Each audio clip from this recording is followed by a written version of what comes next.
Good morning, everyone. Or good afternoon. Rather, it's good afternoon for you, isn't it? Hello. Hello, hello, hello. Who's that? Hi, Joe. Good afternoon. We've got Vitali, and we've got Nadia, and we have Maria at the moment. Okay, so we're just waiting for a few more to join the gang. So don't worry, we're here. It's happening, but we'll just wait a few minutes. So I'm just going to go on mute and off camera, and then as soon as they come in, we'll kick off. So hopefully only a few more minutes. If Nadia and Maria, if you know where the others are, if you can just remind them, that would be cool. Yeah. So Paulina will be joining, but she warned that she would be a little bit late since Jana cannot make it today. And since Jana can't make it today, okay. So yeah.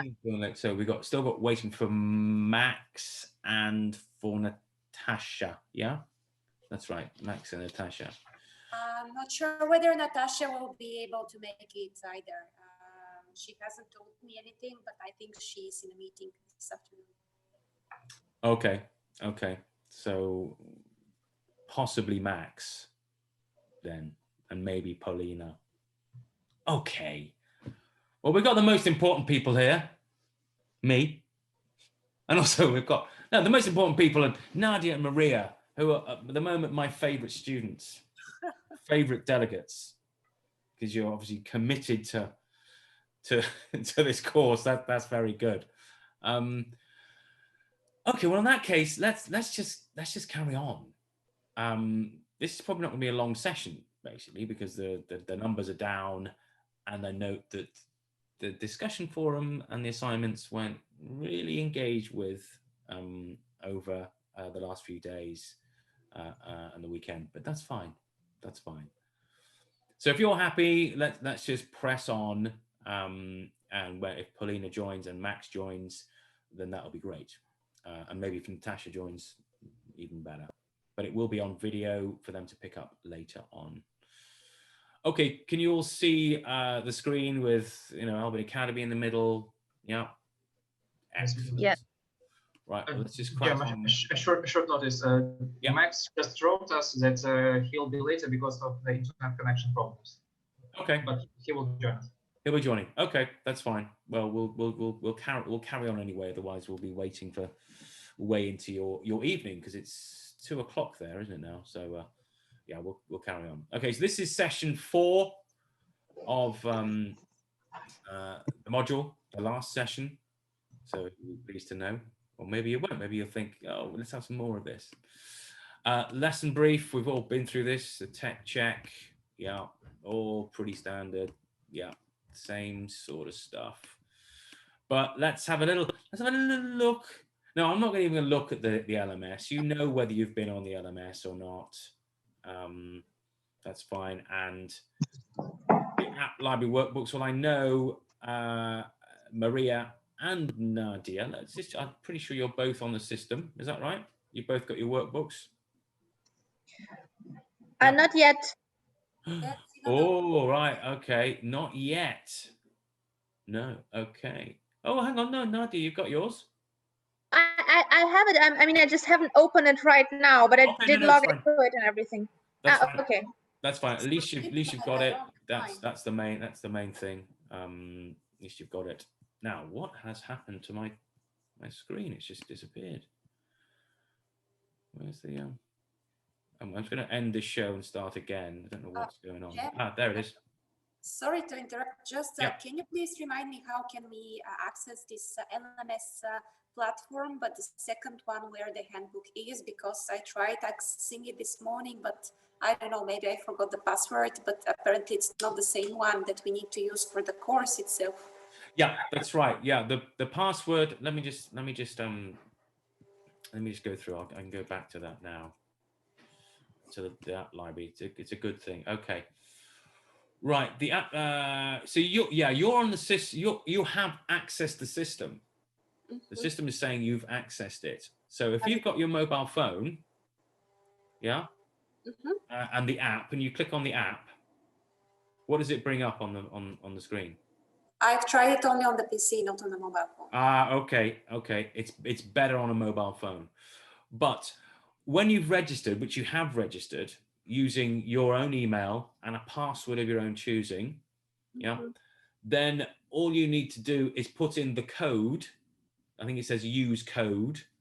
Yeah, put in the code, and then that will get that. Basically, that tells the system, this woman has the right code, and it will download. It will put on your phone that publication, and you hit download, and then you get the whole publication. So the code was use code, correct? The code was, I'll tell you where the code was, because it was on the LMS. Let me just... Sorry. That's fine. I can tell you where in fact, I can, yeah. If you go to the LMS itself and go to assignments, announcements.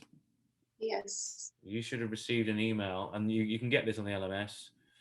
If you go to clarification and update, there, that will have the code. And there's the code, BBC 000XS3. Okay. Yeah, that's the code specifically. So anybody who has got that code can go into the system and download the campaign planning workbook. Yeah. There are only a limited number of codes available. Yeah.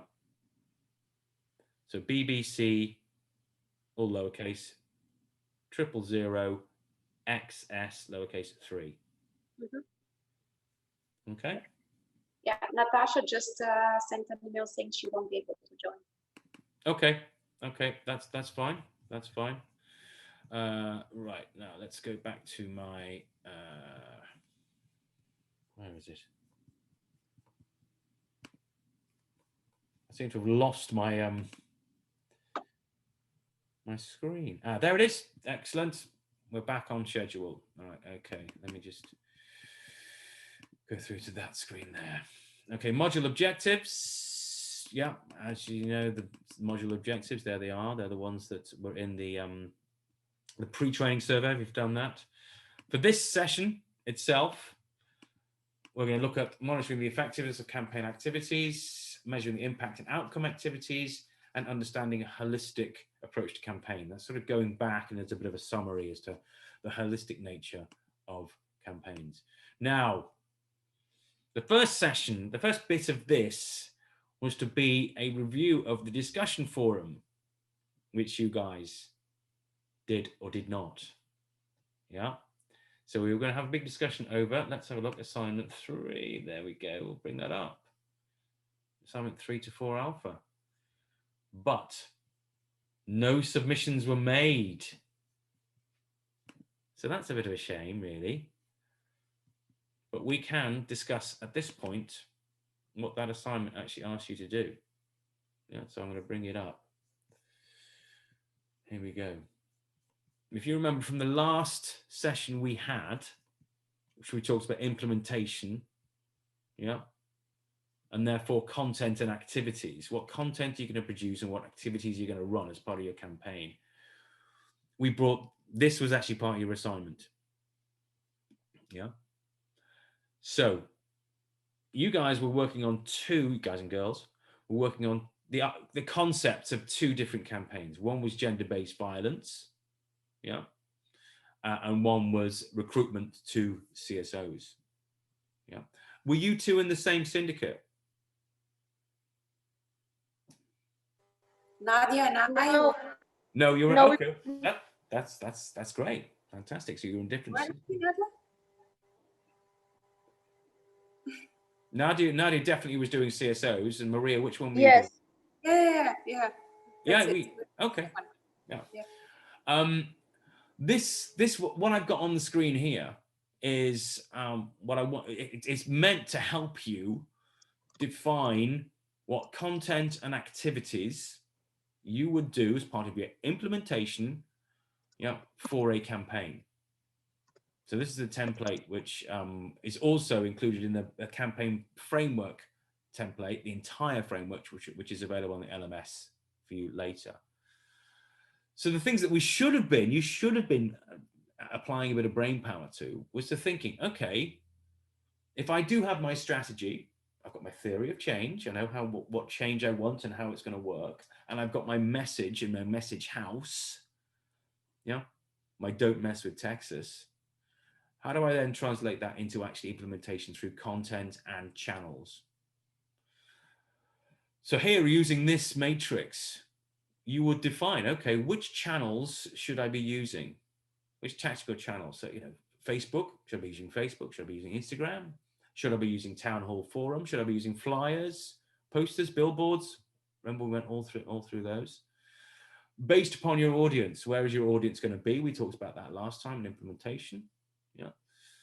So defining which tactics and channels you want to use, which audience they're aimed at. Yeah.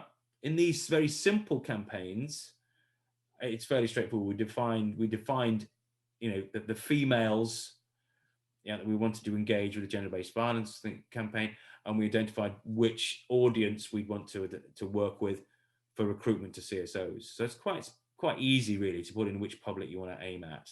Yeah, bearing that in mind, it may be subtly different. Remember the sweets and the sugar. Yeah, ultimate target are the kids, but really it's the mums you want to be influencing. Yeah. So then, what activity or content do you want to create? If it is say you're doing a Facebook campaign, or a large part of your campaign is Facebook based, then what content, in this case, or to do a degree activity, you can do activities on Facebook, you can have polling, you can have quizzes on Facebook, but predominantly content. What kind of content are you going to produce? Yeah, is it going to be video, short videos, infographics, stills and images, quote cards? What is it? Okay. But crucially then, your output, yeah, which themes are captured within that activity or content you're producing for this audience through this channel. Yeah, because every piece of content you produce, or every activity that you are conducting as part of your implementation phase, needs to actually reach back to your themes and ultimately your message. If you're producing anything and you look at it and go, where's my message? My message isn't in there. Then you shouldn't be producing it and you shouldn't be doing it. And that's often where campaigns go wrong. There can be some wonderful content produced, but if you haven't done it strategically, someone can go, well, that doesn't match what our objective is, because we've not taken it back through our strategy phase, our analysis phase, through to our objectives. So just because great content's fantastic, but does it actually encapsulate your themes? Because if it doesn't, you're not achieving your strategy. Yeah. And then also talking to your theory of change, yeah, your key assumptions. And I like the second one here. Why would this audience engage with this tactical channel, this content activity to respond to those themes? I think that's a pretty key question that has to be asked of any activity or content you're putting out there. Why would my audience engage with this in a positive way? And if you can't answer that question, then you have a problem with either the tactic, the channel, the content, or the activity. So that is quite an important question that sometimes is forgotten about. It looks great, it looks fantastic, but why would my audience engage with this in a positive manner? And if you can't give a good answer to that, you have a problem, okay? And then finally, in terms of implementation, is your timing. Because remember, timing can be quite important. Moments that matter, as Google would talk to.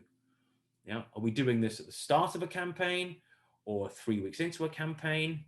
Yeah, or is it going to be on a regular daily basis that we're going to be doing radio spots or whatever it is? Yeah. So using this format, it's just a good way of making sure that you are having a process that works through from your objectives down to actually your implementation, your delivery, be it through activity or content. Yeah. What I always like to do is, if you look there, every time I think you should be addressing any of your work is always have it written down what your communication objective is. And that is in terms of, I want this number of people to change their minds about that. Ultimately, I want, recruitment to CSOs, which we support, to go up by 10% or something like that. I think it's always good to actually remind yourself of the communication objective whenever you sit down and start thinking through some of these processes. So that's what I wanted you to do. If you haven't done it, it's fine. It's fine. But now we've gone through it, and hopefully you understand it a little bit better as to how it fits into the overall campaign planning framework, which is on the LMS. And I'll show you where it is later on, because I gave you access a few hours ago. Are there any questions about this as we finish this sort of implementation element? And then we'll go into scoring and evaluation.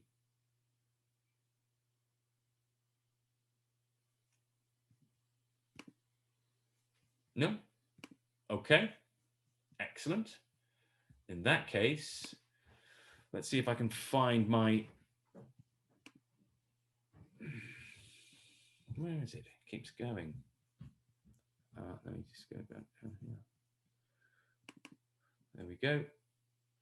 Hopefully.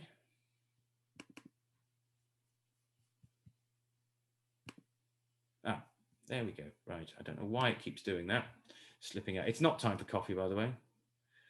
I just want to remind you at this point why we're doing all this thinking about stuff. And I love this quote. I'm an ex-military guy, so I like a bit of military stuff. But this is from Sun Tzu, ancient Chinese philosopher and strategist. And I think this really, really applies in what we've just gone through, really. Strategy without tactics is the slowest route to victory.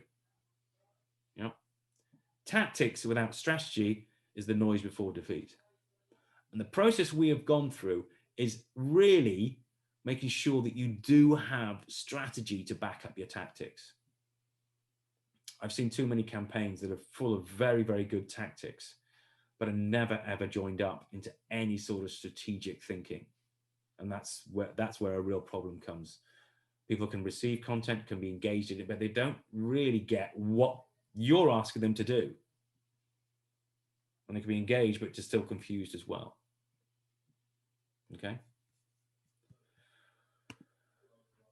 We're not doing coffee because that was meant to be a longer discussion. Actually looking at your conceptual campaigns, which we are not good. So we've saved ourselves a fair bit of time. We're about a third of the way through the 3-hour session, which is great. I'm sure you're thinking, great, excellent. But now we're going to look at the final phase. Well, it's kind of the final, but it's also the start as well, as we come back to scoring and evaluation. Part of the discussion forum was to get you to think about this, but no one actually engaged with it. So let's actually have a look at what I consider to be the elements of scoring and evaluation. I'm going to bring up some information on the screen now, but each bit of information is attached to certain elements like theory of change, action, measurement of what, how it's done, and what sort of research methodology we're looking at, really. Okay. So let's start with what I call analytics. Because there's several terms in scoring evaluation, but analytics is a quite important one. We're talking about outputs here. What are you actually outputting? That's what we're going to actually measure in the end. It's about communication in terms of action. So what do analytics actually measure? I would say we're talking about posts, press releases, social media interaction, engagement with your social media, what actual activities you are carrying out. Be it, we held a seminar. The ambassador was a keynote speaker at a conference. That's an activity. Or we We did a focus group discussion. That's an activity.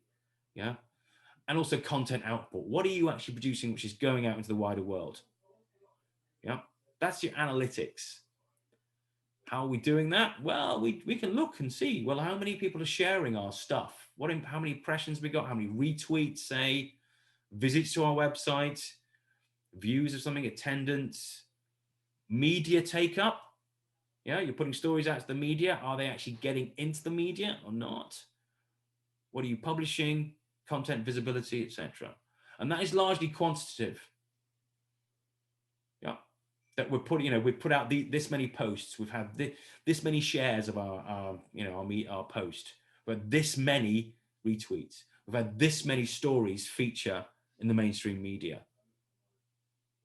So it's very, very quantitative. That's analytics, numbers. Yeah. As you progress through the campaign, we get more into something called monitoring, I think, and to a degree analytics as well, because that's going on. Yeah. Now we're starting to look at outcomes, starting to think about our audience. What are our audience making of this? Yeah. And remember, I did talk about, how many stories are taken up by the media. Yeah, the media are not your audience. Well, in most campaigns, your media are not actually your audience. They are your filter to the audience who read or see or listen to the media. Yeah, so that's a subtle difference.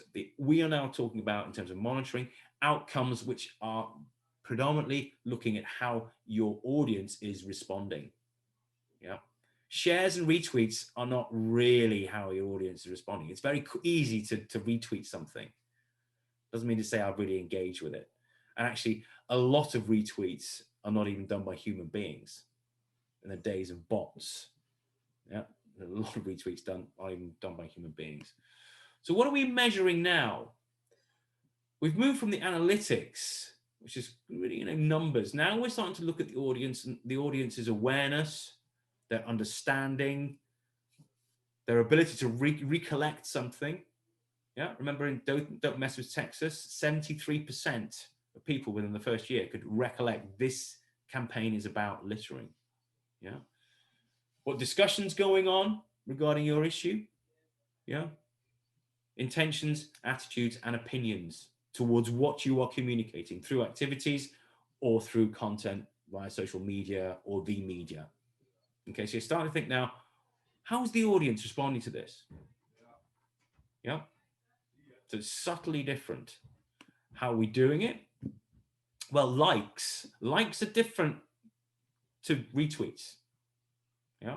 Likes are indicating that I am responding positively to something. It's a pretty weak link, but it is something.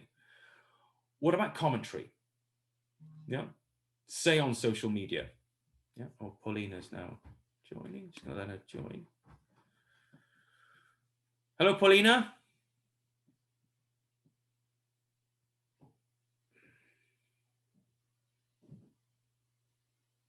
Say hello to Paulina and then we'll continue. Hello, Paulina.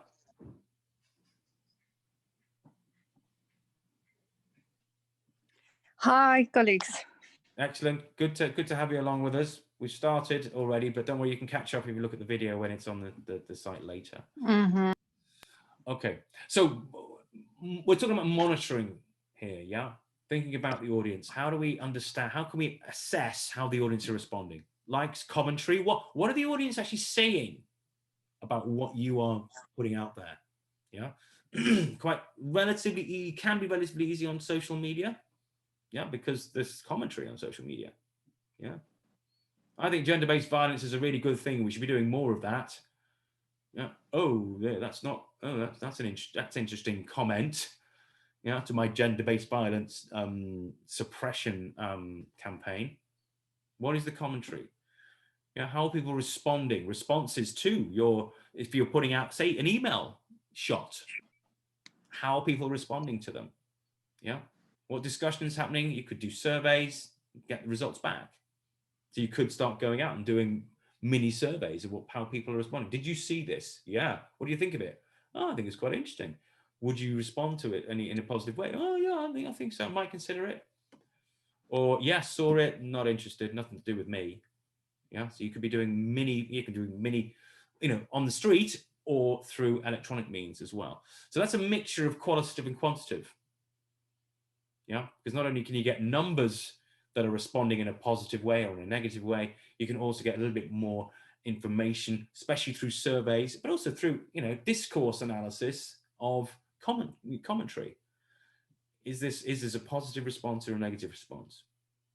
Importantly, during monitoring is the point at which, and we'll look at timing in a minute, where you might be thinking, actually, I need to maybe change something, put it into a feedback loop, maybe a piece of content you're putting out there isn't working or is being misunderstood, misinterpreted, or having a negative effect. Do I need to take that content away and work on something new and something else?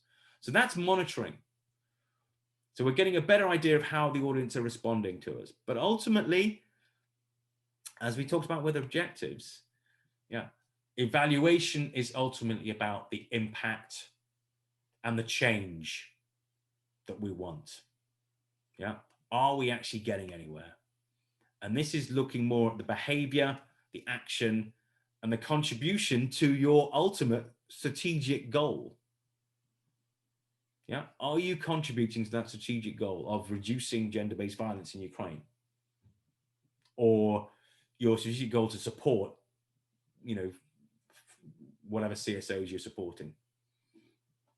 So how do we do that? Well, that is now we really want to know what the audience not only thinking and how they're responding, what are they doing based upon their thoughts, their opinions and attitudes and values or whatever. So we start looking at change indicators, proxy indicators, and observation. I'm sorry, Max is now joining us as well. I'm just going to bring him into the room. And that is, once again, well, I would say to a degree that, it is quantitative, because ultimately your objective should be about changing the number of people that are doing certain things. So it is quantitative, but to be fair, there is a degree of qualitative stuff there as well.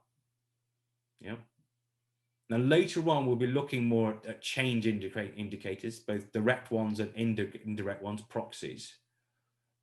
But hopefully that gives you an idea of the different kind of levels of scoring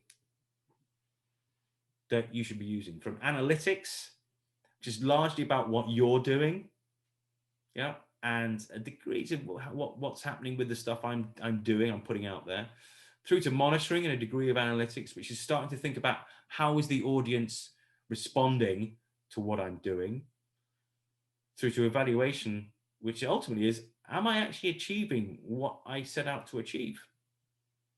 Is change actually happening? Because remember, people can be very positive about your message, your campaign, but they may not actually react in response to your campaign. It's brilliant. Gender-based violence, I liked it. Excellent. No, I get what you're saying. I'm still going to go home and beat my wife. But it's a really good campaign. Love it.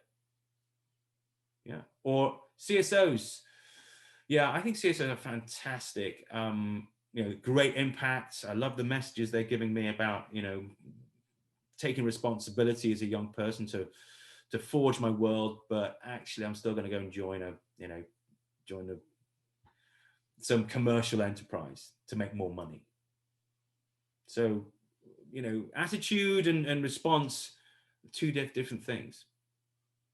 If we defined our objectives well, then we can get to our evaluation and hopefully get a positive, yes, there is actual change happening. And also, importantly, I can ascribe it to my campaign. People do things for lots of different reasons.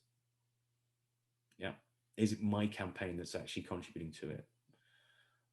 So that is breaking it down in the levels. In terms of time evaluation, I'd say, over time, campaign planning, we have to have a benchmark. And we talked about that when we talked about objectives. What is the current state of play? you know, X% of women currently report gender-based violence, and we think that's low, and we want to raise it. Yes, the benchmark is this percent. Or currently, you know, the CSOs we are supporting currently employ X hundred people, and they want more. They want an extra 200 people or 2,000 people to join their ranks in the next 6 months, and we want to contribute to that. That's our benchmark. This is where we are now. We know where we stand right now, benchmark. Without that, we're lost. We can't even do evaluation. Okay. So then we continue down put our campaign out, and then throughout the campaign, we do need to do a degree of analytics. Yeah. Okay, so what are we putting out? What are we producing? Yeah, what's our production rate? Yeah, and also to a degree, how are people tentatively reacting? Shares, retweets. Okay, there's a degree of engagement going on. Good. If not, then we need to go into a feedback loop. Go, hang on a minute. This, you know, we're doing stuff, we're putting content out there, but no one's reacting to it. No one's engaging with it. They might be reacting to it, they're not engaging with it. What's wrong? Is it the wrong channel? Is it the wrong content? Is it the wrong audience? Yeah, the wrong tactic? What is it? Something's going wrong because actually no one is really interested in what I'm doing. So you might have to go back into a feedback loop. But assuming you're carrying on and it's looking good, as we go on, more and more monitoring becomes more important. And monitoring is about actually assessing the real response that's coming from your audience. Yeah, the audience is starting to pick this up. They're starting to like what they're hearing. Yeah, they're thinking this is a positive thing that I'm trying to do. Yeah, so increasingly your monitoring becomes more important. Yeah, but once again, at benchmarks through your, sorry, not benchmark, at points throughout, milestones throughout your campaign, you need to make sure that you're doing that feedback. Yeah. Yeah, people are interested in my campaign. They're picking it up, but actually they're picking up the wrong message, or they're reacting negatively to something. What is it? What do I need to change? But assuming that's all sorted, we carry on. Yeah, carry on. Increasingly, as you get towards the end of a campaign, monitoring becomes more important. Yeah, and monitoring is about the audience starting to respond. Yeah. And then eventually to evaluate with feedback loops right the way through until you get to the evaluation phase. And the evaluation phase goes back to your benchmark. We wanted an extra 500 people to join these CSOs, to volunteer to work with these CSOs over the next 6 months. Have we got there? Well, we had some effect. We knew early on that actually most of the university students we were engaging with weren't that interested. So we changed tactics. Yeah, we had more discussion panels with them. And actually that did change it. And actually their response started to become more positive amongst the university campuses.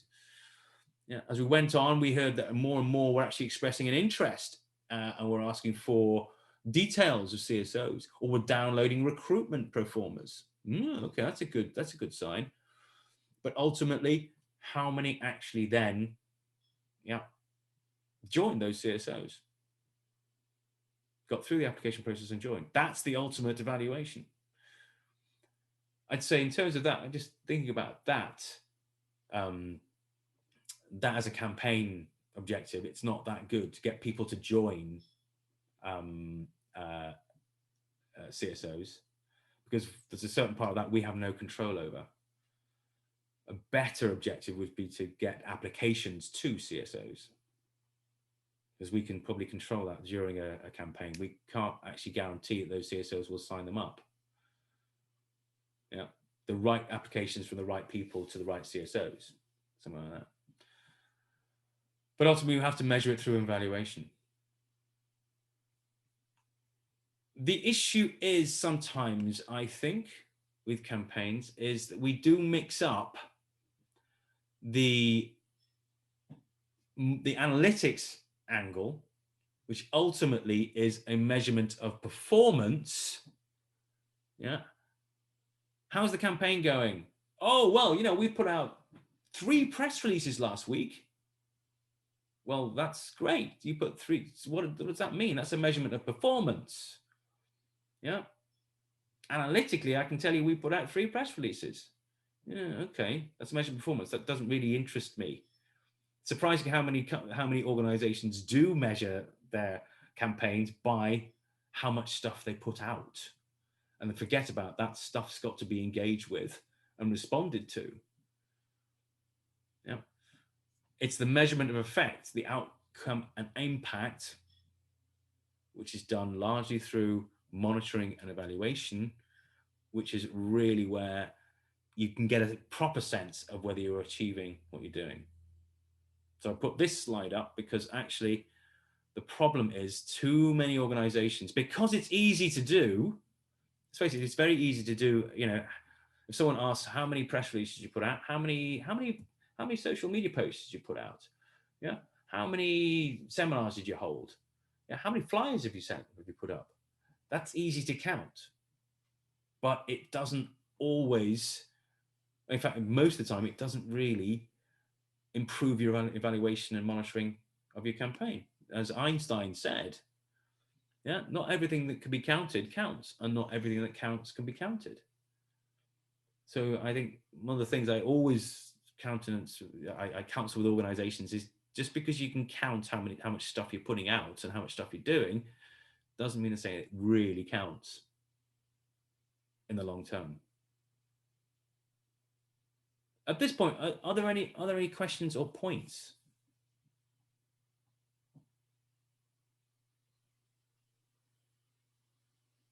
Are we all there?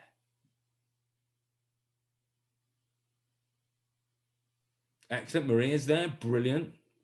Paulina, We're there. We're there. And Max is somewhere amongst you as well now. Yeah. Yeah, I'm here. Good. Okay.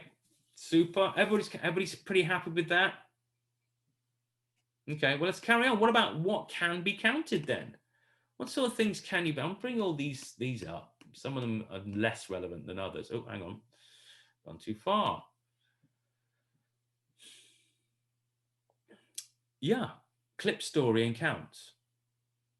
Yeah. How much of our engaging with the legacy traditional media, how much of that is actually getting through onto the media? How many are actually making stories in the Kiev Post or whatever? Yeah, on the BBC News or Al Jazeera. Our stories getting through. So yeah. You know, is it being written up in the paper? Is it being featured on the radio? Is it being featured on television? Yeah, that's one measure. Audience impressions. Yeah, certainly. Yeah, that's your social media. You can count that. How many people are actually looking and engaging with especially on websites? We look at that. You can see how many people are coming to your website. Especially if you have a campaign web page, you can measure how many people are coming to it. If no one's coming to it, you've got a problem. Yeah. Less so, the last one's cost per impression. I wouldn't worry too much about that unless you are spending a lot of money on ad spend on social media. Yeah. I don't know whether you do as an organization. I mean, there's a question to you. As an organization, do you spend a lot on ad spend on social media? Anybody know? That's maybe Nadia would complement, because I saw some advertising actions on Facebook. Okay. Yeah, we do have in the project budget for the assistance communication, we do have budget for ads, but I wouldn't be able to tell you at this point how much it is. Okay, that's fine. Yeah. No, that's fine. I'm not really interested in how much, but obviously there will be amount of money which is spent on ad spend. So yes, then you have to think, okay, what is the cost benefit analysis of pumping money into ad spend? Is it I would actually say worthwhile? it's rather expensive. I was just checking on it like some time ago, and that's expensive.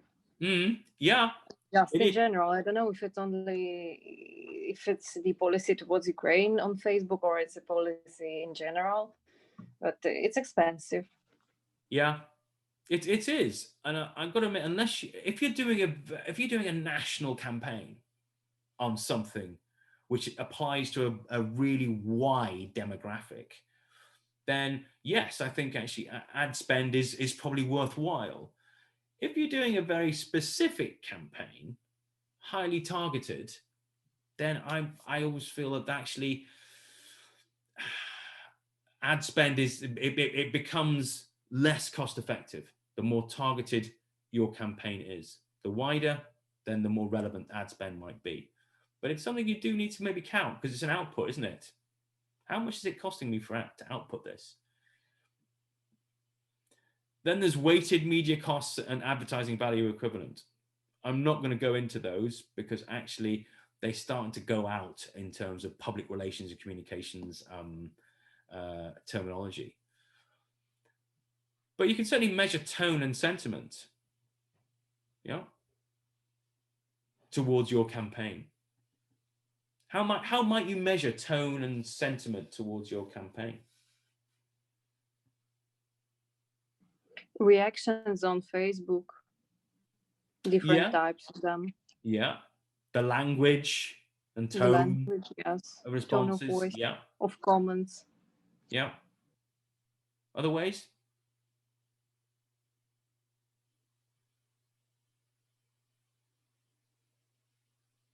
About speaking to people. Yeah. Focus group discussions with, say, get 20 young women, between 18 and 28 in an urban environment, the ones where your audience is, and ask them, have you seen our campaign? No. Oh, okay, we got a real problem then. But hopefully, have you seen our campaign? Yeah, I have. What do you think? Yeah. Well, I got a problem that it's a great campaign and it encouraged me to do something, but I still don't know how to do it. I'd love to do this, but I have this problem and that problem with doing what you want me to do. Ah, really? Okay. Yeah. Or I think it is a stupid campaign because there's no way that you're going to get me to report, what happens in my family. This is my private life. What happens in my family between me and my husband is between me and him. I'm not going to tell the police or anybody what happens. Ooh, okay, it's a different tone, different sentiment. So talking to people can be very, very valuable. Yeah, getting tone and sentiment. One of the easier ones is placement. You're producing content, messages, photos, quotes, whatever. Are they actually getting through? Yeah, where they're getting through, where they're being picked up on either social media or on television, radio, wherever. Yeah, specific bits. This is an image of ours. This is a quote of ours from the ambassador or whatever. Yeah, is it being picked up? Is someone running with this and commenting on it? Where does it go? So there are several things you can easily pick up in terms of what can be counted. Yeah. It is what actually can be counted. Yeah, these are the standard sort of questions that can be asked. Yeah, who thinks what? How many think this? How many do this? How many have seen it? Yeah. So these are questions that can be asked of your audience or a wider audience within which yours is. Yeah. These surveys, once again, focus group discussions. Yeah. These are questions that can be asked. Ultimately, the question you need to ask in terms of evaluation is how many people are doing this? Because remember, ultimately we want behavior change. Yeah, someone to do something tomorrow, or today, which they didn't do yesterday. Be it report gender-based violence or apply to join a CSO. Yeah, that's a very good indicator that you're doing very, very well. Yeah. Specifically in terms of media monitoring. Now, this is a question for you. Do you have a regular media monitoring process at the delegation?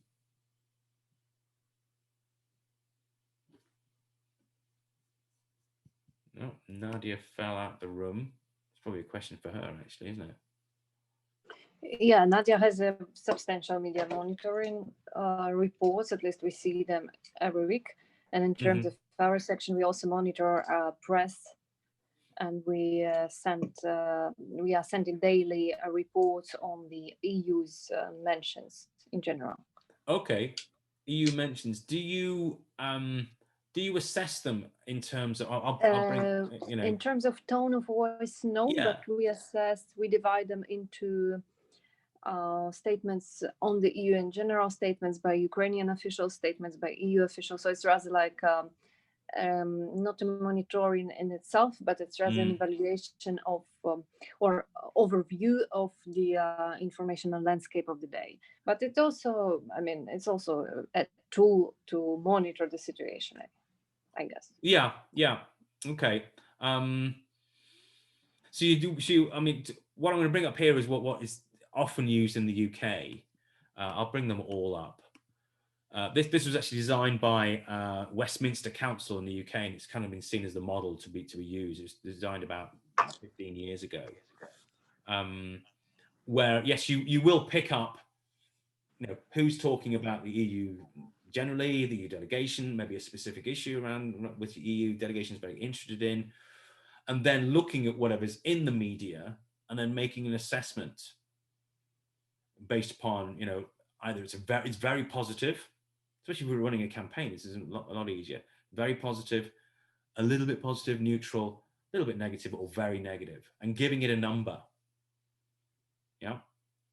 So that to me, that's more useful media monitoring, because it can give you trend analysis of what's happening in your campaign within the media. And then I understand you can somehow switch this, let's say, qualitative data to the quantitative amount. Yes, Yeah. we can. Yes. You can pick these numbers and somehow count. There is a, yeah, I mean, it can cause problems sometimes when you have a big organization that's doing a lot of media monitoring, because it does involve the human process of taking a qualitative judgment, an objective judgment, a subjective judgment, and giving it a quantitative number. So if you have several media monitors working in an office, that can cause a little bit of problem, because someone might look at an article and go, "Oh, that's very positive," and someone else might go, "Yeah, I think it's a bit neutral." So just in the same way that good social science research would work, is you'd have like a code book, which would have. And it's also, I think, an issue of the methodology, whether we are ready to invest in the proper methodology and to teach people to use it. Yes. Yeah. Properly. Yeah. It does require, as I say, that specific methodology. It needs to be common amongst anybody who's doing media monitoring. So in like a code book, so that basically everybody could easily agree that this article is indicating it's very positive or neutral or very negative or whatever. If you're a small organization with only one person doing it, maybe two people doing it, then it becomes a lot easier to be able to go, yeah, well, we can come to an agreement on this piece of content. Sorry, this piece of media is positive, negative, and we can give it, you know, numbers -1 to +2. So it just gives a little bit more analysis to the process of media monitoring, which tends to work in the UK and to most organizations. It's only 5 grades you need to work with. And just to give you an example of how it might work, this is from a few years ago, just on a specific campaign, Westminster Council, as I mentioned. They broke down their media into which ones were the priority media, key target media regarding a specific issue or campaign, important media ads, and other. So they sort of graded how important the media was concerning ultimately their audience, not necessarily what they wanted to talk about. where is their audience and how important is the audience is that media to their audience? And then, they could start breaking it down like this, as you see on the screen. Don't worry about the area and don't worry about the band, but we can put tone and tone value. Sorry, the band is how important the media is. So just going back. Those bands 1, 2, 3, 4. And here, but then they can make an assessment of the tone. Very positive, very positive. That's a 2. It's a 2. Positive's only 1. So they can make a judgment. If it's very important media for their audience, and the media is coming out with pretty positive stuff, multiply them, you get a total of 8. So that story in the media for your campaign is looking pretty good because it's important media for your audience and it's coming out as pretty positive. Remembering that the media is not your audience. Your audience is your audience, but it's giving it into the filter is working well. That an important media is reporting my campaign or my issues, my stories, my examples, my data for my campaign. It's reporting them very positively. So you could infer that hopefully your audience is going to respond positively to that. Now that's just an inference, but it's a reasonable one. You're still going to have to check it at some point by doing proper monitoring. Asking people, did you see this? In this newspaper, which is very important, and this positive story. Yes, I did. What do you think about it? I thought that's really good. I'm going to do exactly what this says. Or, I read that article and I disagree with it totally. So even though it was important media, positive story, some of the audience might not necessarily take it as a positive story. But the inference is reasonable. So that system of media monitoring, I think, is really simple, but starts to give you a better idea, as you're running a campaign, certainly, of what's happening in the media. And should you be responding to it? Because all of a sudden, if you start getting down here, your important media, and you've got very negative, as in -2, that gives you a value of -8. And if you're getting lots of minuses here, there is something very, very wrong with your campaign. Because the important media are reporting bad things about your campaign, reporting negatively. They're not picking up your messages, or they are picking your messages and attacking them. So it is quite a simple system, to give you a better idea of what's actually happening in the media, so you can respond to it, to your campaign. Okay.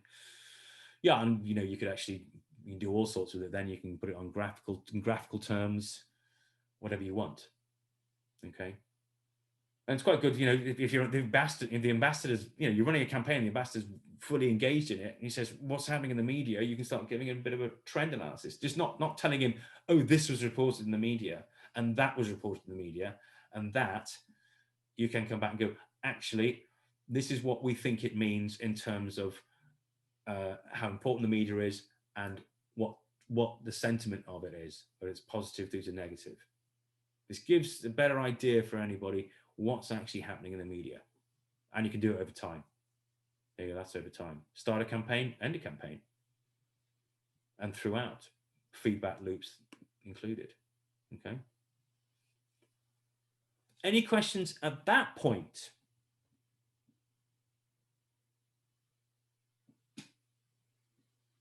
Any points to make? Okay. Could you please please, repeat maybe what's the criteria for these different outlets that were listed in the beginning of the slides? How they divide them, on the basis of what? Because I somehow this one here. Here. This one here. Yeah. Okay. Yes, it's not that specific. I would say that always consider your audience and the media your audience is consuming. Mm-hmm.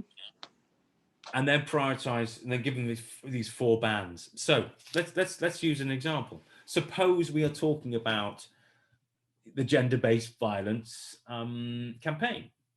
Yeah. Now, we might consider actually women's magazines are a really good place to be putting our material for our campaign. So I would say, you know, I don't know what women's magazines are in Ukraine, but, you know, Cosmopolitan, Red, Woman Today. I don't know. I'm not familiar with women's magazines. But there will be some key ones, and you think my audience is probably going to be engaging with these. So I would say that actually your top band, yeah, your top band, here, would be your women's magazines, because they're very important to your audience. And I'd say in terms of lower down, I'd probably be talking about more general media, yeah, other media. So let's see. Maybe information channels, no, some like information media that generally cover the news. Yeah, quite possibly. Maybe. Yeah, which are very popular, but they very are not popular, but necessarily cover our topic. Mm-hmm. Exactly. Yeah, it may cover a lot of people, but is my audience necessarily going to be engaging with it? How important is my message to my audience through that media? Possibly not. Yeah. So that's how you grade how important is this media to my audience, going from, in this context, women's magazines through to general news, the Kiev Post. Yeah. Because, I mean, here's a prime example. Suppose you had some really good stuff, putting press releases out on your gender-based violence campaign. And you put out several press releases to several organizations, and you get the Kiev Post to pick it up. And they go, yeah, that's interesting. And they give it a small section on page 17 of the daily newspaper. Yeah, okay, that's good. Some people would get very excited about that. Go, yeah, look, page 17, Kiev Post. Woo, brilliant, fantastic. However, if you manage to get it on the front page of Cosmopolitan in Ukraine, that could be much more effective, because it's actually that's where your audience might be sitting. Now, if your audience doesn't read Cosmopolitan, then it's not important. But if you do know there are certain magazines that they will be reading, either they purchase them themselves, or they read them amongst friends, or they pick them up at the hairdressers, or in the dentist's room, or whatever, that's more important than, page 17, quarter of a page in the Kiev Post once. So there's a big difference between those two media. But often you get people getting very excited. The broader the media, yeah, the more excited people get. I'd say that's a fallacy. Unless you're running a broad spectrum national campaign, it's a fallacy. In a highly targeted campaign, yeah, go for those targeted media. They will be the important ones. They will be in band 4. They'll be, in terms of here, yeah, they'd be in band 4. Yeah, if you get a really positive message in a media which is very important to your very tight audience, yeah, that's worth a lot, as opposed to getting a positive message in a very general media, which your audience may gloss over it, may not even come across it.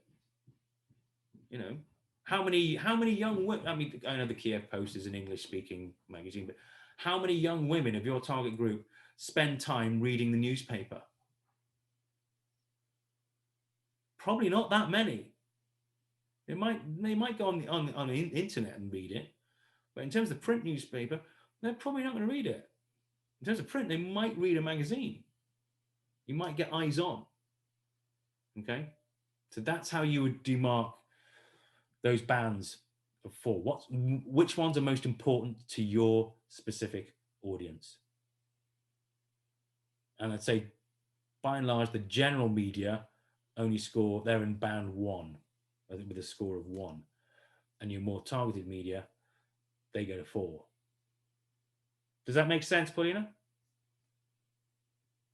Yes, clear. Okay. Thank you. You're welcome.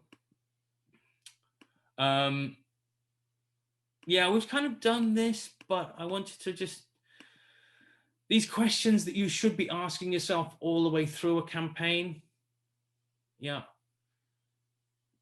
Evaluation terms, have I achieved my objectives as stated in the campaign plan? Yeah, did I reach the right audience, use the right tools, message have an impact to the audience, what were their reactions, did it resonate with the audience? Interesting one, which content is working best for my audience? Yeah, did the audience interact more with pictures or videos or audio or infographic? Yeah, it's worthwhile as part of your monitoring, certainly as part of monitoring, assessing where are they picking this up, where are they getting excited, where are they commenting? As there maybe some content or activity you're doing which isn't working with them. Well, it might be time to ditch that. It might be time to put that aside and put your effort more into this content or activity which is working. Not waiting to the end of the end of your campaign to realize, that shouldn't have done that, should we? Because it was a waste of time. Constantly asking these kind of questions as you go through it. We kind of talked about this as well. I don't want to spend, but certainly in terms of social media metrics, there are certain elements which are more relevant to analytics. Obviously, your reach, how many people are actually seeing your content, and specifically, how many people of your target audience are seeing this. That's more important because it goes back to the Kia post cosmopolitan argument. Where is my audience? Am I reaching them? The total number of actually my audience who are seeing my news feed or content on their screen. Impressions. People get excited about impressions, but impressions just means it hits your screen. If you imagine, a lot of people nowadays, with these, it is, So just because it hits someone's screen doesn't mean to say actually it's making any difference whatsoever. It's got to hit their screen in the first place, obviously. But just because because you've got loads of impressions does not make it isn't really a good metric. Views, however, are very different. Especially about videos. If people are willing to click and watch a video, you've engaged them for a certain degree of time. Now you can actually dig deeper and say, how many people actually watch the entire videos as well. There are YouTube metrics, which I'm not going to go into here. That's a whole different course on digital strategy. But I'm sure you will have engaged people that can actually do those analytics. How many people actually did play this video? Were they on it for more than 5 seconds? Did they see it right the way through?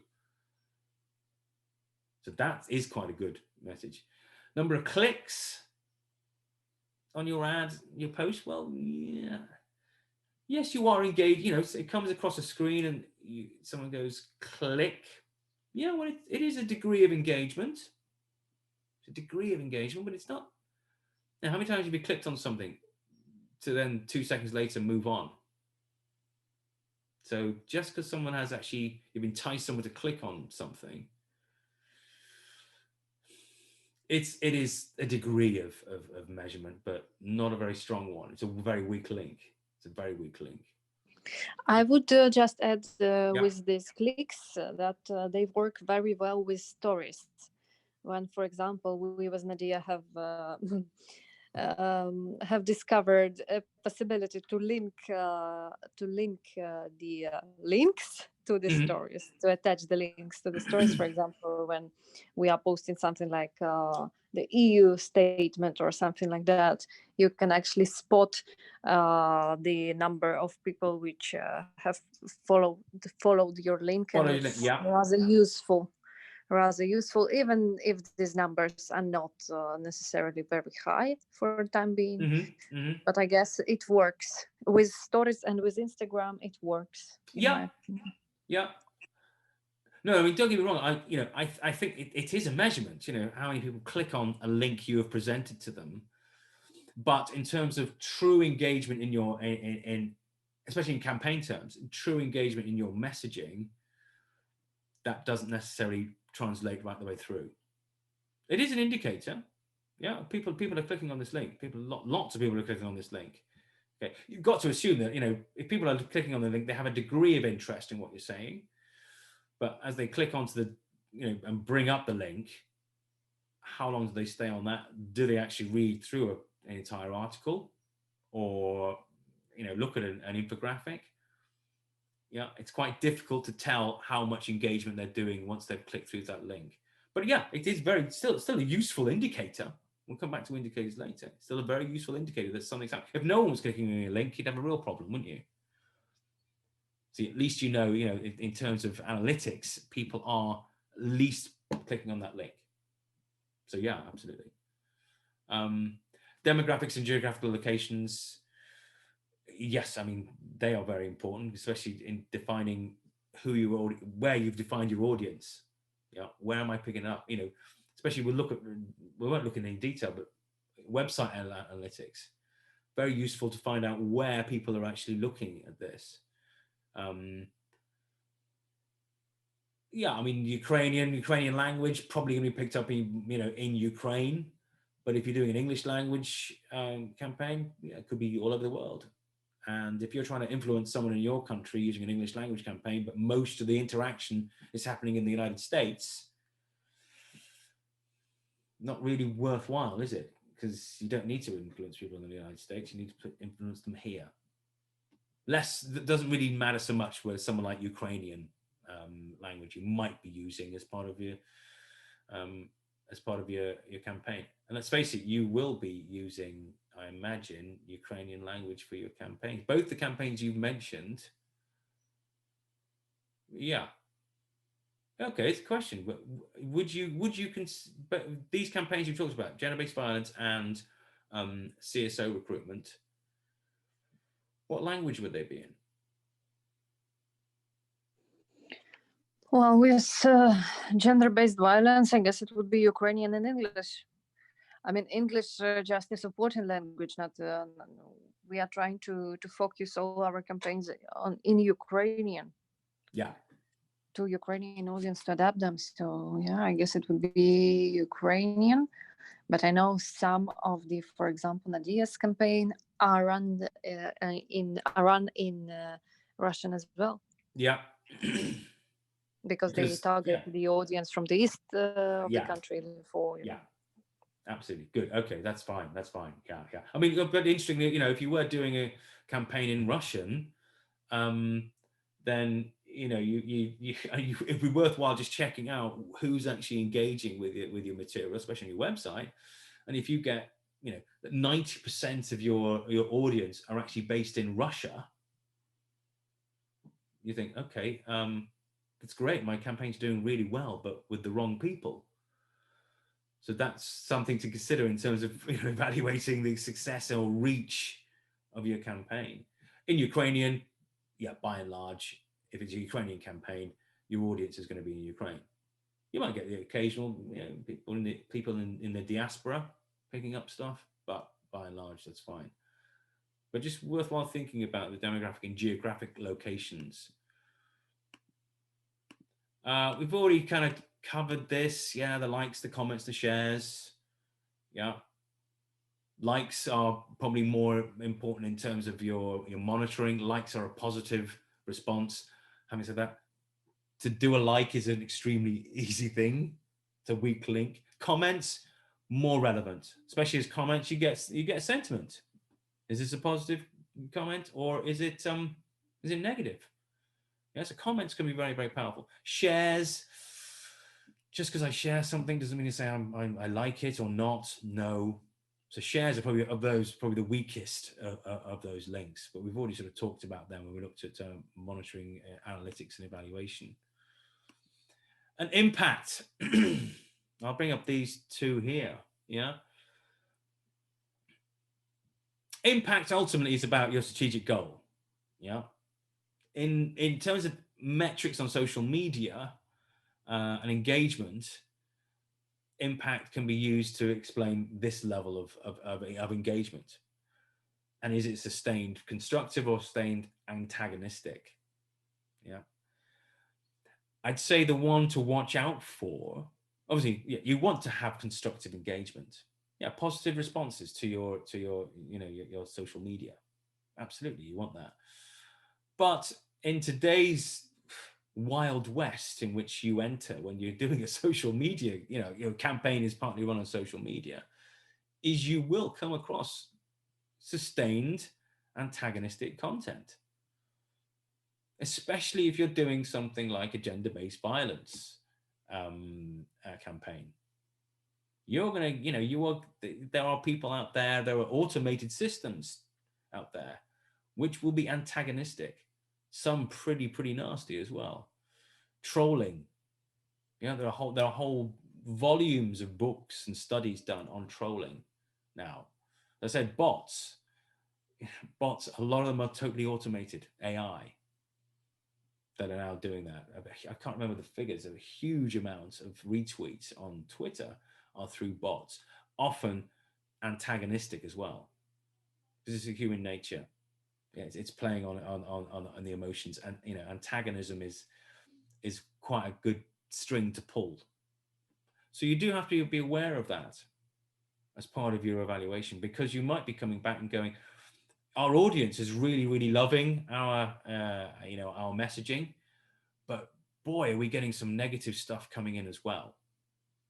Yeah, which may be dampening down people engaging even more with your positive messages, because they don't want to get involved in the conversation because they might be targeted on social media.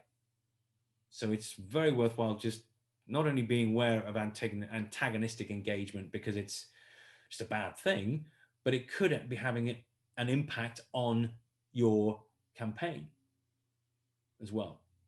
So just be aware of that, the antagonistic side of it. I don't know why this is in French. I can't remember why that I ended up doing it in French, but Facebook Insights. If you're running a Facebook campaign, would the EU delegation run Facebook campaigns?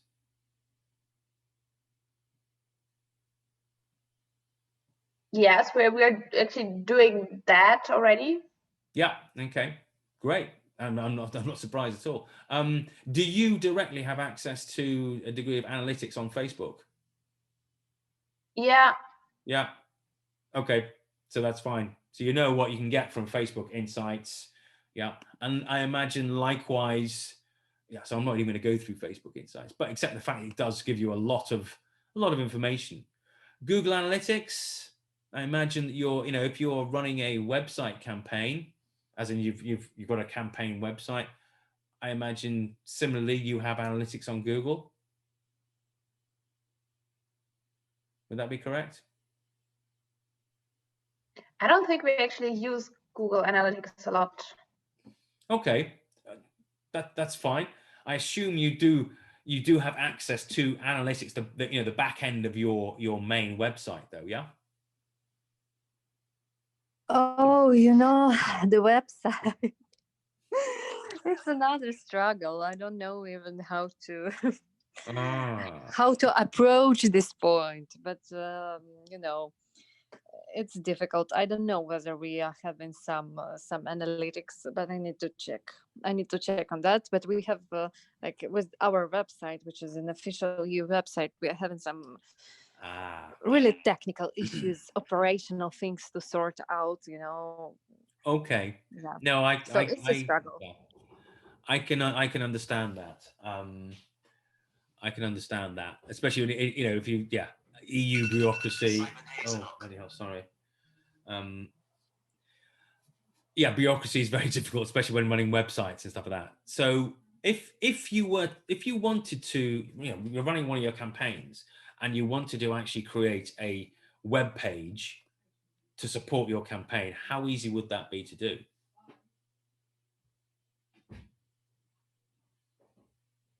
Or not?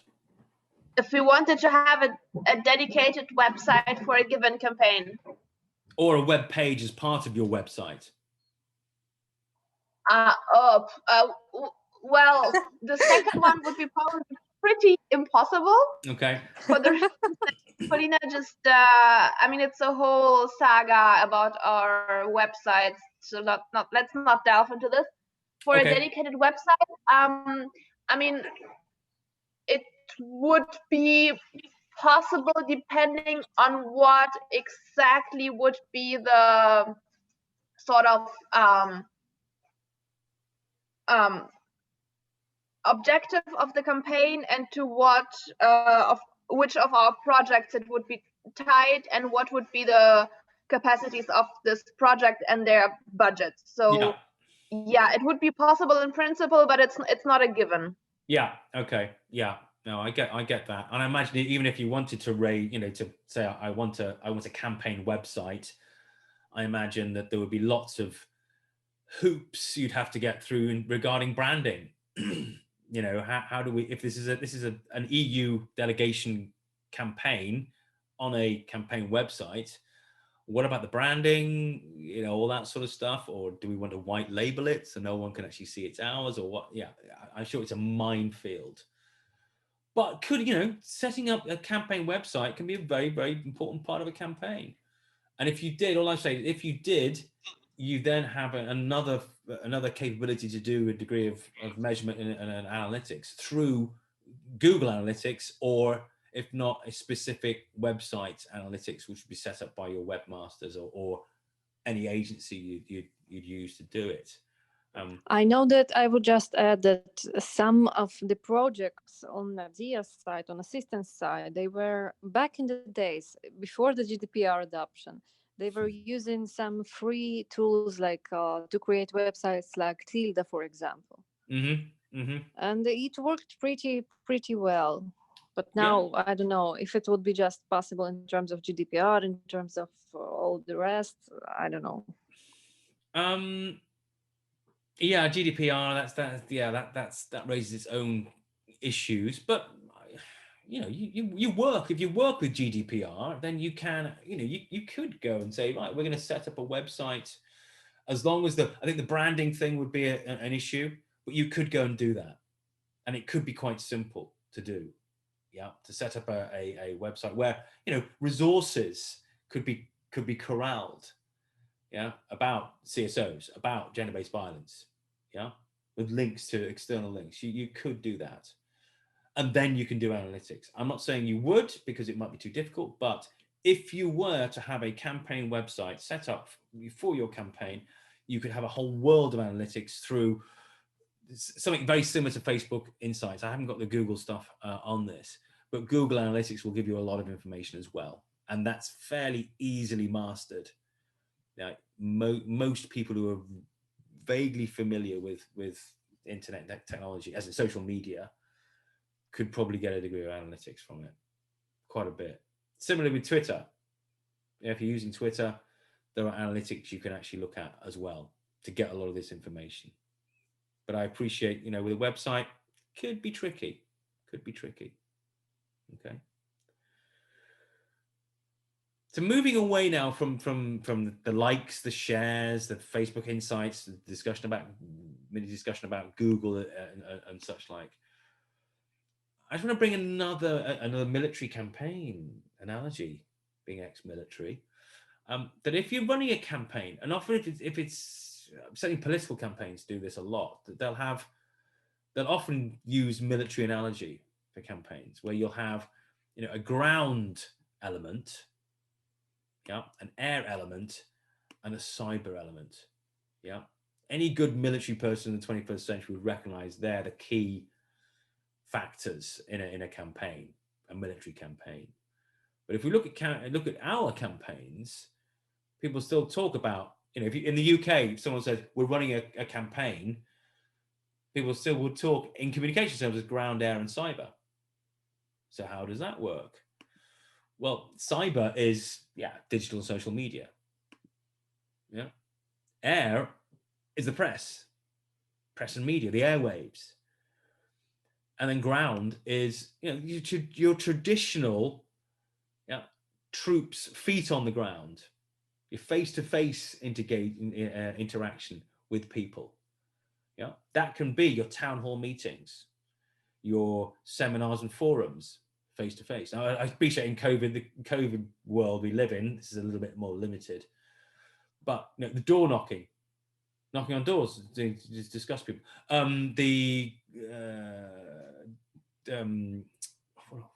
Lost my words. The engagement on the street. Yeah, get a vox pop. Yeah, hi. Signing up a petition. Yeah, that's all part of your basic face-to-face interaction on the ground. Your troops on the ground. I'd say often this is forgotten about something to do, but also it's forgotten in terms of how we evaluate it as well. Yeah.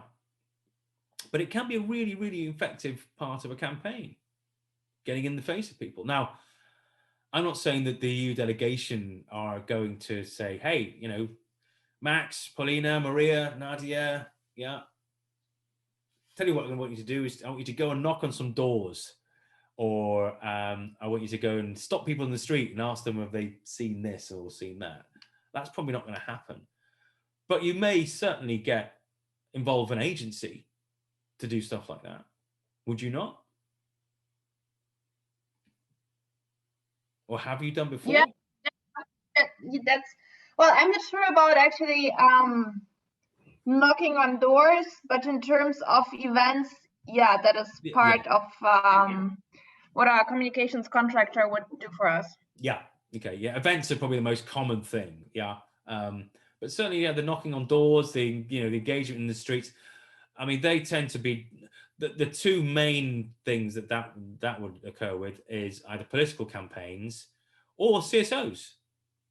If you think about CSOs who are trying to get donations, they're often knocking on doors or delivering leaflets through doors or engaging people on the street, sometimes called charity muggers, chuggers. Yeah. But that's all part of a campaign that they do.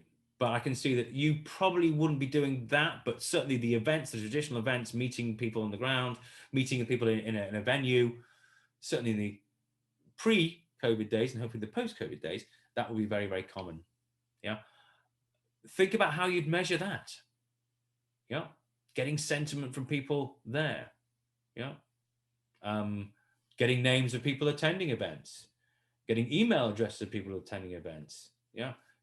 Asking them to fill in surveys, either paper or electronic. That's quite a valuable thing, and relatively easy way of getting easy metrics on your ground war. Yeah. Sounds pretty straightforward. Often it's something that's kind of forgotten. We just wanted to know who was coming to the event. I think an event is a communication activity. How do we get all the measurements and metrics out of this as possible? Yeah. Don't forget that option. Yeah, it can be quite powerful. And then finally, with all that, we've gone through evaluation from, ground warfare to likes and shares and monitoring and evaluation and analytics, Facebook Insights, Google Analytics, whatever. Ultimately, this is where we have to remember we are back to the beginning in a way. Because this measurement and evaluation thing we're talking, scoring and evaluation, has to be considered right at the start. Because if we don't consider it at the start and think about the measurable things, then how can we actually measure it in the first place? We can get all the data we want, but unless it's against, as we talked about before, benchmark, it's pointless. So scoring, evaluation, and measurement is something which has to be considered right at the start. And people often forget that. And we go, how have you measured your campaign when you come to the end of it? And they go, well, we kind of got a sense it was okay. No. Consider it at the start. Yeah. Remember this. SMART, the M being measurable, it has to be part of your initial thoughts in the whole Oasis campaign planning process.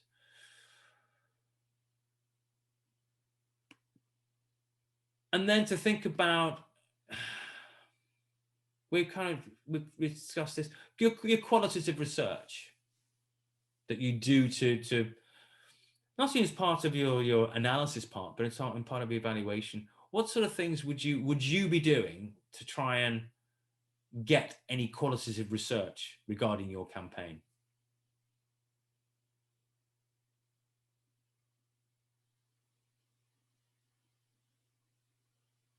What have you done beforehand in terms of getting qualitative information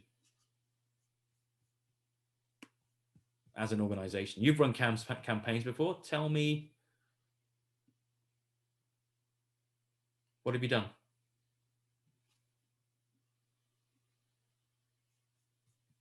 Or have you not? I think what was done was, surveys and focus groups, basically. Okay. That's as far as I know. And how were those surveys done? Do you know? I couldn't tell you like what would the detailed methodology be. Okay. And would that normally be put out to an agency? Yeah. Yeah. Okay. That's fine then. That's fine. That's absolutely fine. Yeah. Basically, yeah, we're talking about that. Yeah, we would expect an agency to be doing focus group discussions, interviews, possibly with key stakeholders. Yeah, your surveys, and they can be done face to face, over the phone, or using computer-mediated communications. Computer surveys as well. Also on the phone, CATI, computer-assisted telephone interviews. All those systems. Okay, that's fine. You'd put them out to agency. That's absolutely fine. Are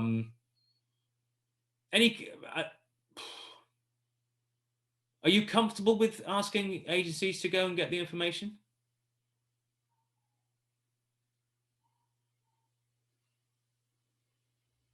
As in, how much involvement would you think you'd want to have in ensuring that those agencies got the right questions answered?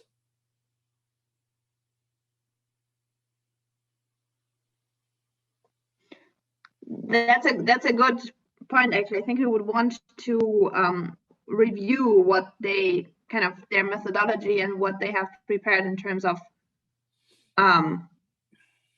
questioning people. Yeah, I think it's very worthwhile in agencies, whether it's quantitative or qualitative, but certainly quantitative is a bit of a more grayer area.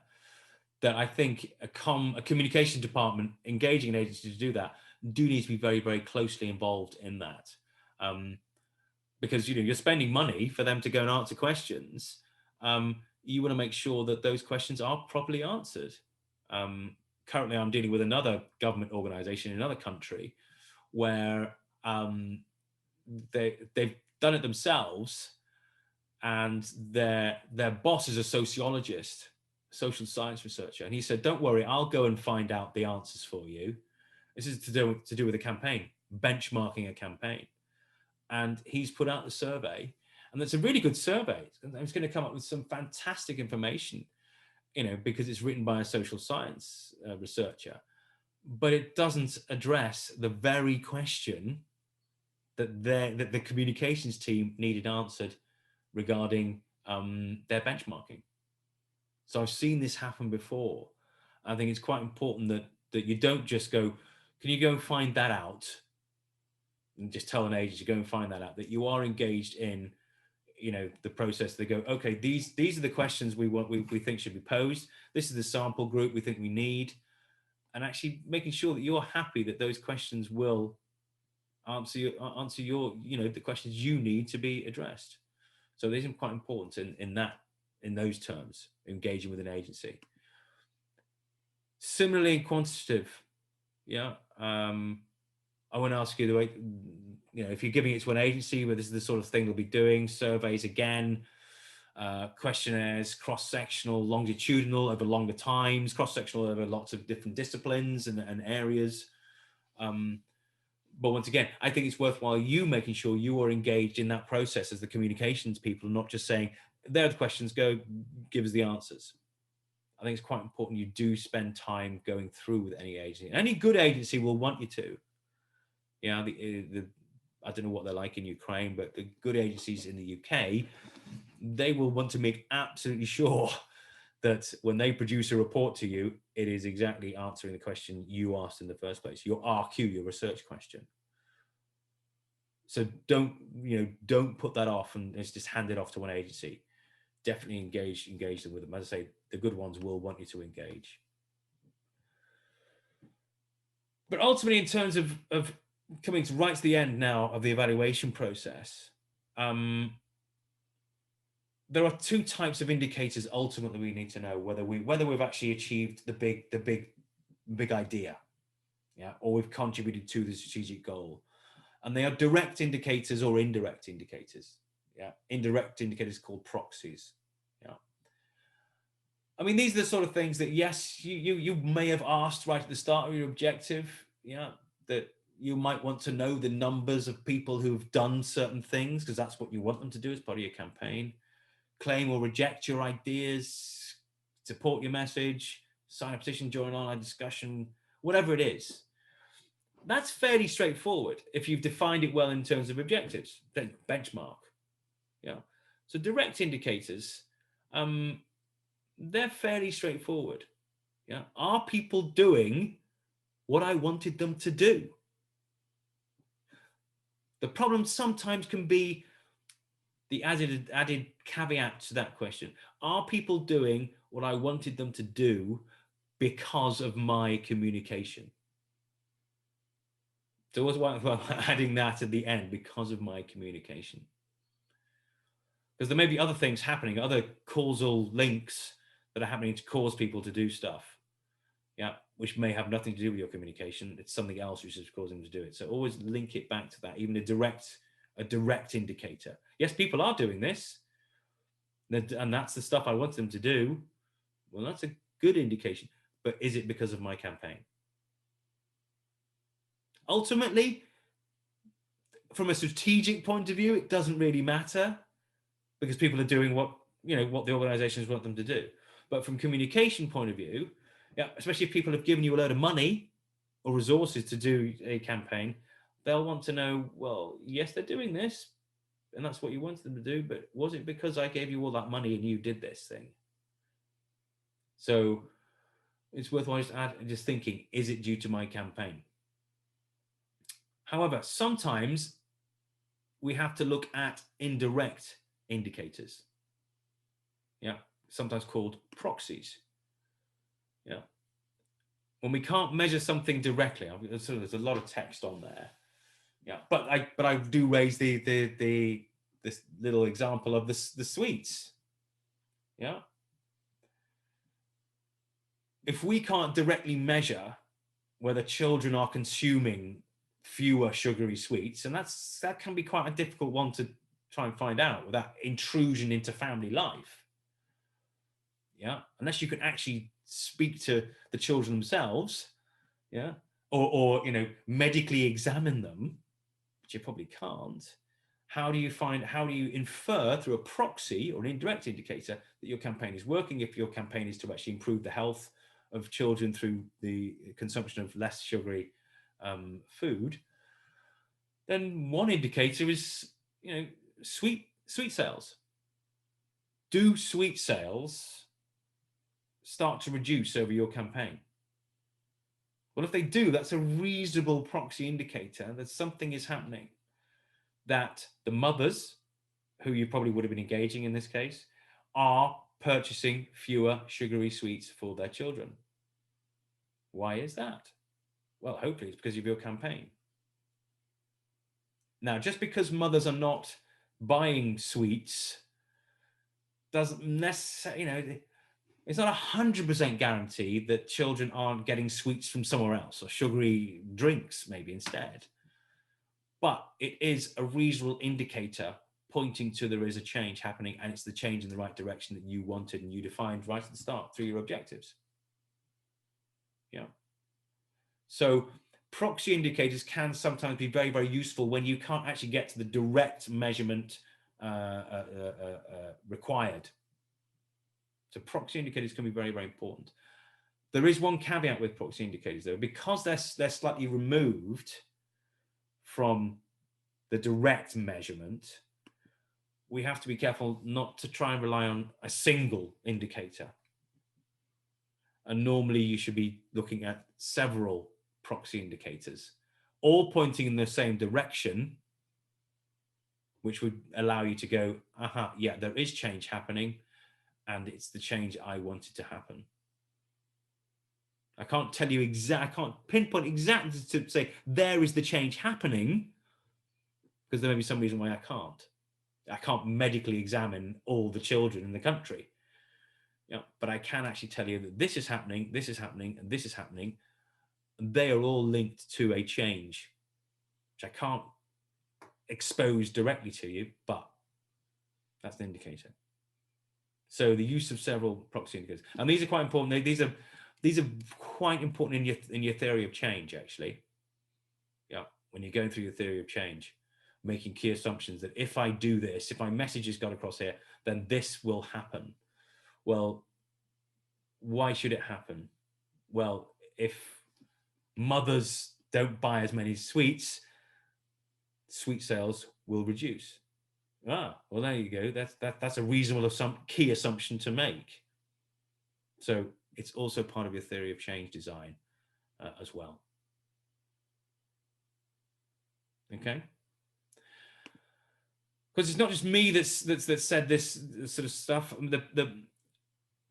Often measurement and evaluation can be seen as the holy grail. You know, it's something quite difficult to achieve, really, in terms of the public relations and communications industry. So they set up going back quite a while now, something called the Barcelona principles. This was the international public relations industry, and this hopefully just puts in those points which we've already kind of made, yeah, which are agreed across the industry. Yeah, the importance of goal setting and in our case objective setting first. Absolutely, yeah. If we don't set objectives, we can never ever measure. Good objectives, smart objectives. Measuring outcomes, not outputs. Yeah, well, no, so you can measure outputs and you should be measuring outputs, but ultimately this is about the outcome. Yeah, what does the public, my audience actually do when they've received the message, reacted to the message? What do they then do? The outcome. What is it? Okay. Similarly, along those lines, the effect on business results. Okay, in our context, it's impacts and outcomes. Yeah, can and should be measured where possible. Absolutely. Wherever you have an opportunity to make measurements, make them. Make them, especially around impact and outcomes. Media measurement requires quantity and quality. And that goes back to what we were talking about, the importance of the media, yeah, and the sentiment of the media. The importance of the media to our audience and the sentiment of the media is actually reporting. Yeah. So it's more than just saying the media is saying this. What does that mean? Give it a quantitative and qualitative element to it. Yeah. Not just present, this is what the media is saying. Or, you know, in the old days, it used to be press clippings. People would be cutting out, you know, stuff from the newspapers, putting them on, you know, clipping them together and giving it to the ambassador. Say, ambassador, there you go. This is what's in the news. And letting the ambassador read through it without the communicator putting in that extra nuance of, well, actually, it means this. Okay. So media measurement requires quality and quantity. This is why I didn't mention AVEs, advertising value equivalents, because they're going out now. This is, you know, this was going, the idea, you know, you spend money on advertising, what does that actually mean in terms of cost? Yeah, and how does it relate to the reality of the world? So the example being, if you manage to get your ambassador on, say, television, especially if it's television, if it's a channel or a program which is important to your audience, if you get him on there and he gives an interview over 3 minutes, there was an old school theory of, okay, so what would that cost if we wanted to pay for it in terms of advertising? So there was an old system where you go, okay, that interview, that channel, the equivalent in advertising is this. Nowadays, the whole social media, digital media system has sort of taken that out of context. It's taken it apart. But of course, that TV interview with the ambassador, that will not only be on the television, that will be on social media as well through several channels. So it's so difficult to say that interview, how much would it, what's the equivalent in advertising? You can't really do it. So that's why we ditched that. And social media can and should be measured. I'm not going to even dwell on that. We know that. Yeah. And transparency and replicability are paramount to sound measurements. Yeah. Being able to show people that actually the research we've done to do this measurement is open. You can see our thinking. You can see why. We see why we chose that proxy indicator. We've measured that proxy indicator because of this. This is our thinking. Yeah. And also we could do it again. We think if we did another campaign, that proxy would be a good measurement again. Yeah. So transparency and replicability are key to sound measurement. Let me know that I can follow your thinking through why you measured that and why it's a good measurement. Okay.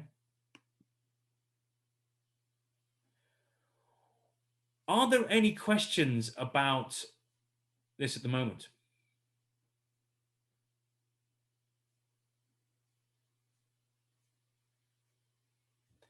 Okay, we've probably only got, because I wanted to do another discussion forum, but you haven't done the discussion forum. So we've probably only got another 20, 30 minutes left. Do you want to take a quick coffee break now, or do you want to continue on to the end? Thumbs up, who wants to break for coffee? And if no one does, we'll just carry on. No thumbs up? In that case, let us carry on. Well, we were going to have quite a detailed discussion now around discussion forum 4A, because discussion forum 4A was going to be full of ideas and concepts and emotion, but it wasn't, because no one actually answered some of the questions, addressed the questions I put into discussion 4A. So that's why we're saving a lot of time. So we're not going to look at that. Okay.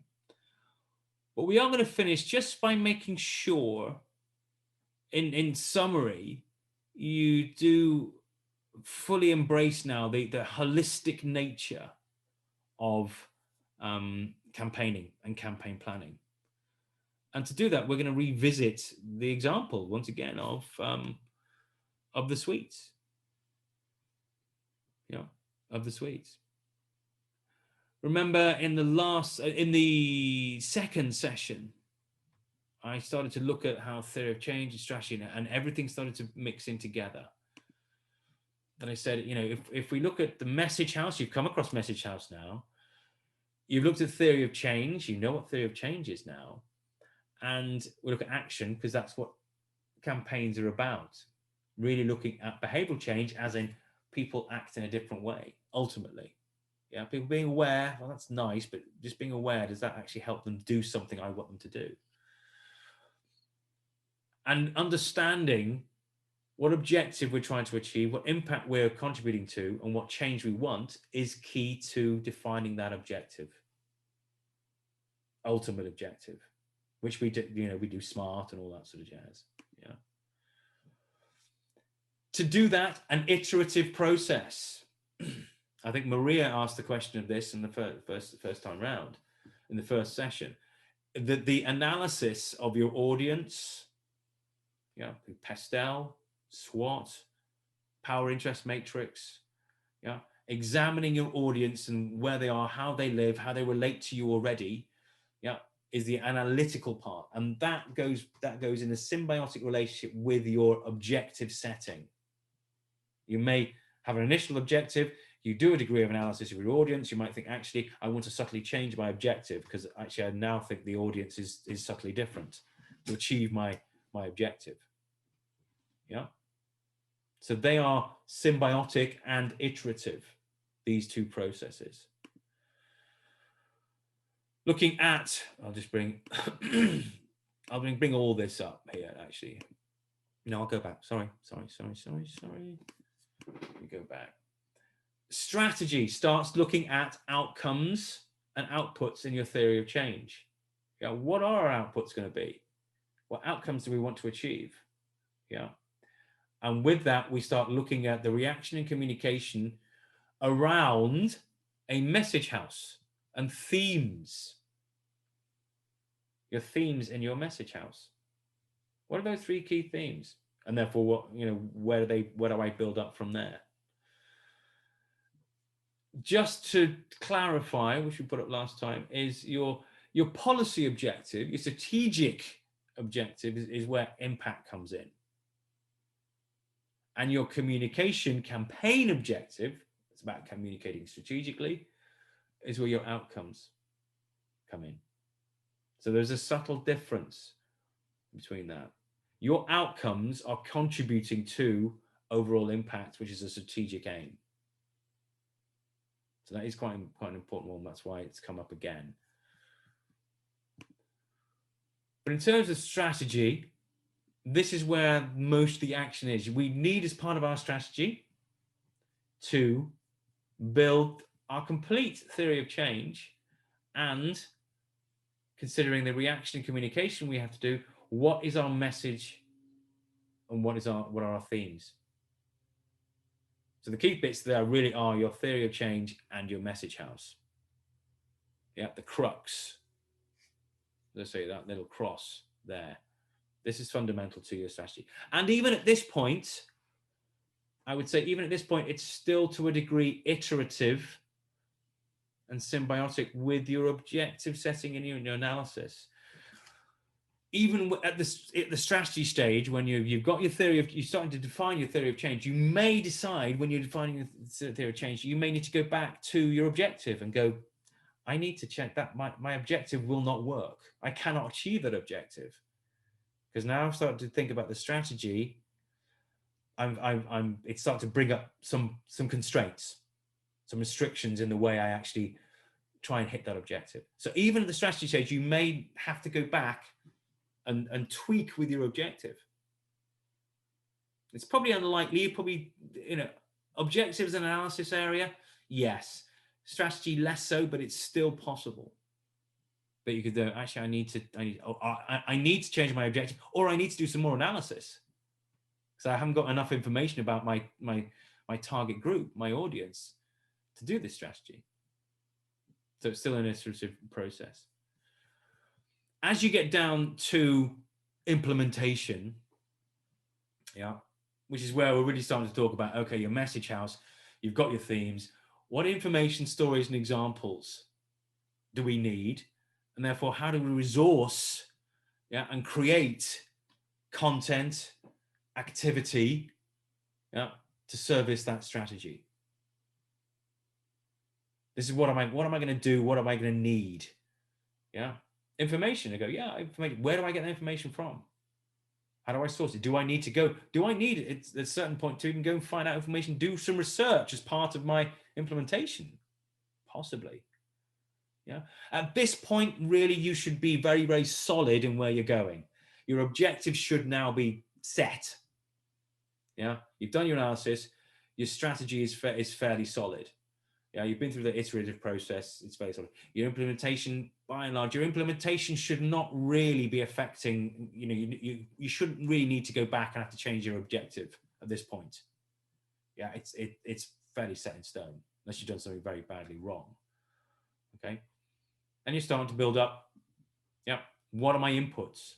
What do I need? Therefore, what are my activities? What am I communicating? What outputs am I putting out there? This is what I'm going to do. Okay.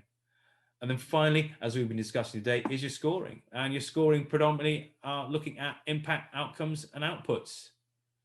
Yeah. Yeah, we did mention you can measure activities. Yeah, measurement of performance, you can, but how relevant is the number of press releases you put out? It's not really that relevant. You can put one press release out throughout your whole campaign, but if it's taken up by your important media, that's fine. Or you can put 10 press releases out and no one picks them up.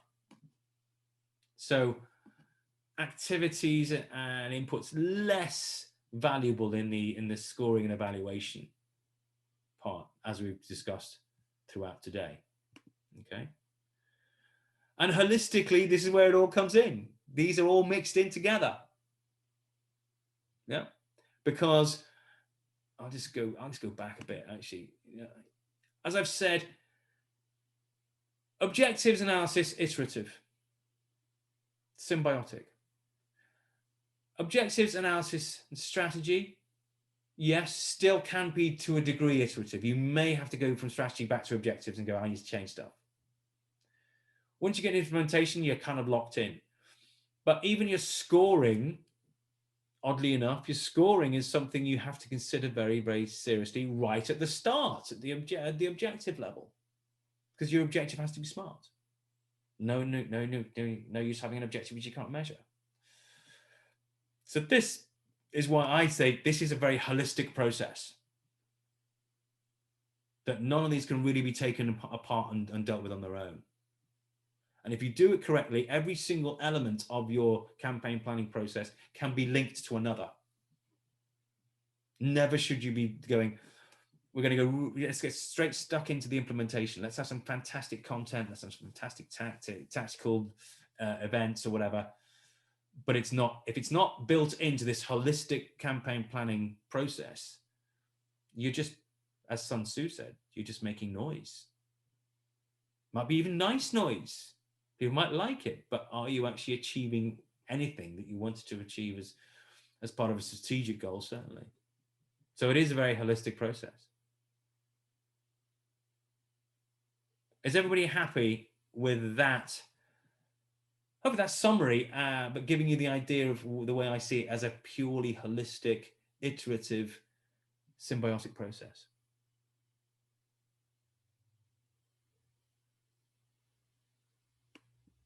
Well, in that case, we're well ahead of time. And that's because you were naughty and didn't do the homework, but that's fine. A wrap up. This is your chance to come back and ask any specific questions, or raise some points, or add to the conversation. So I hand it over to you.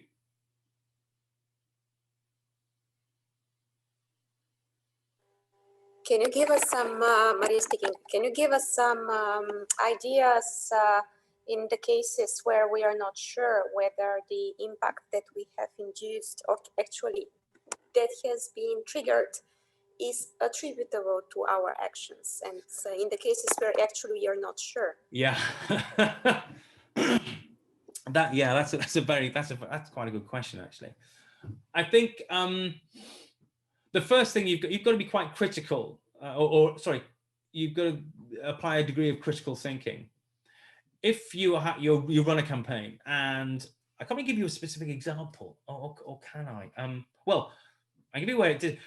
In the Don't Mess with Texas case, yeah, in the Don't Mess with Texas case, where they did have metrics where they had the 73% recognize the campaign and littering dropped by 30%. One of the questions they would have asked is, are there any other reasons that litter has dropped by 30%? And they did a good degree of, I suppose, kind of social science research or certainly social science thinking, and thought, okay, there is nothing out there which would produce this change. Therefore, the only reason this change has happened is because of what we're doing. Yeah. Okay, that's interesting. So I think, you know, when you're running a campaign, yeah, it is. When you're running a campaign, you're often trying to achieve or contributing to a strategic objective. Yeah. So there will be other factors probably at large trying to affect the same thing. You know, regulation might be coming in. There might be some serious diplomatic efforts happening as well, which are kind of divorced from your communication efforts. Several things contributing to an overall effect. It gets a little bit more difficult there because you've got several forces acting, and how much is your force, the communication force, actually doing the job? That's almost quite difficult to prove, yeah, without doing some serious social science research or speaking to the people who have made the change and asking them, what made you do this change? Oh, because I saw the pictures, or there was some great interviews, or I read this article. Yeah, that's where you might be able to get an idea of, actually, yeah, we had a major contribution. Our communication had a major contribution to what happened. I think one of the prime examples would be anti-smoking. You know, anti-smoking campaigns have been going on for years and years and years. Yeah, and they've had a degree and an effect. And then certainly in this country, about 15 years ago, there were anti-smoking campaigns being put out by the government all the time. And the communications teams had some fantastic stuff, fantastic content. And then one year, it really happened. Smoking rates started to drop quite a lot. And communication teams were going, yes, at last we've found the campaigns that are really getting impact. Really getting impact.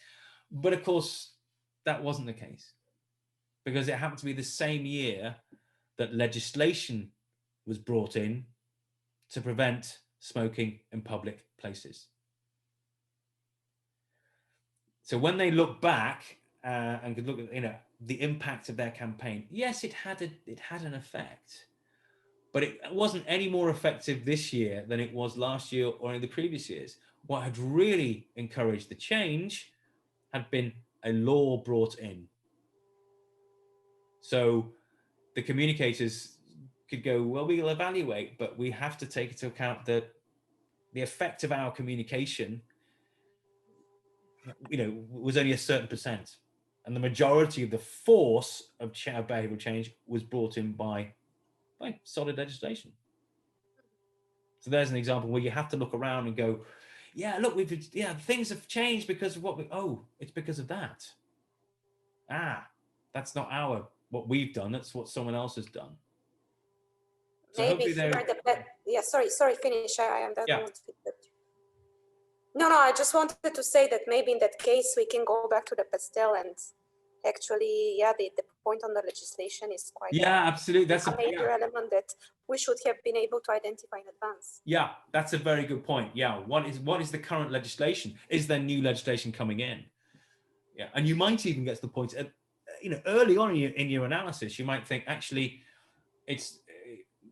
should we even do this campaign? Because actually, if we know that legislation is coming in, that might actually achieve what we're trying to do strategically anyway. Yeah. And maybe, if we're going to use communication, let's look at something else. Let's divert our efforts and resources into something else, which maybe doesn't have another powerful force coming in to make that change happen. So yeah, it's a very good point. Yeah, pastel should, if you do pastel right the way through, it should identify most of those other forces that may be contributing to that change you want to see. And you may decide, actually, we don't need to do this. Mm-hmm. We don't need to do this campaign. Yeah. Thank you. So it's a very good question, Maria. Very good question indeed. Thank you. Anybody else? Any comments or questions or?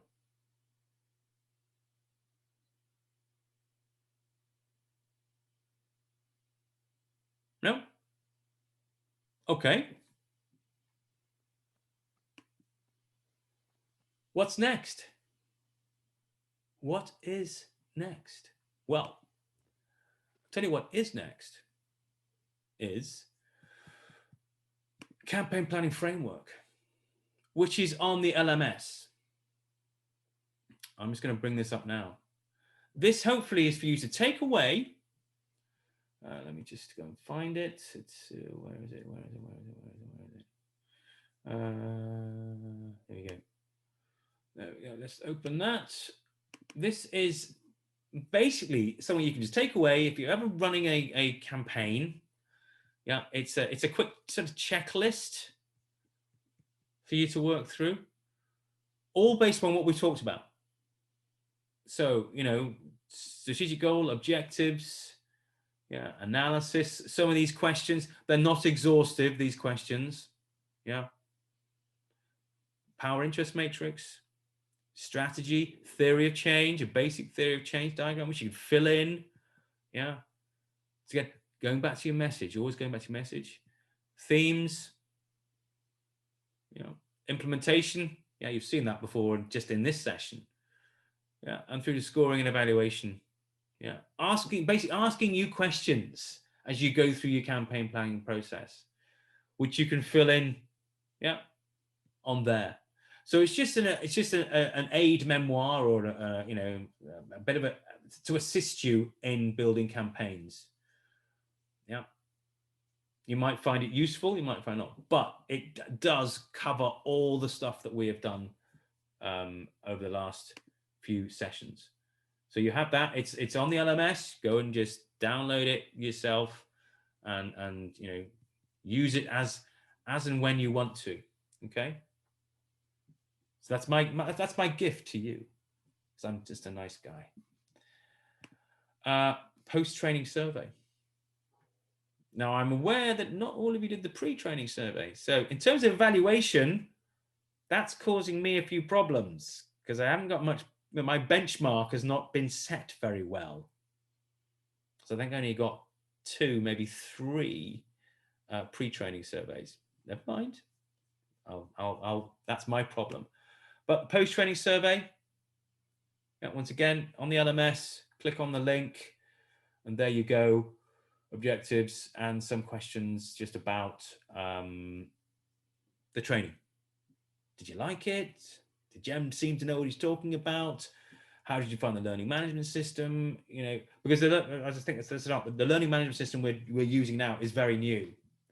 Yeah, we've had to sort of go totally online since March, since the pandemic hit. So, you know, any comments back on how your experience in using the learning management system and also the app library would be welcome. Okay, so please do that. And then once you do that, when I can get the screen to work, that can go away. Sorry. Ooh. Let me just get there. Yeah. Okay.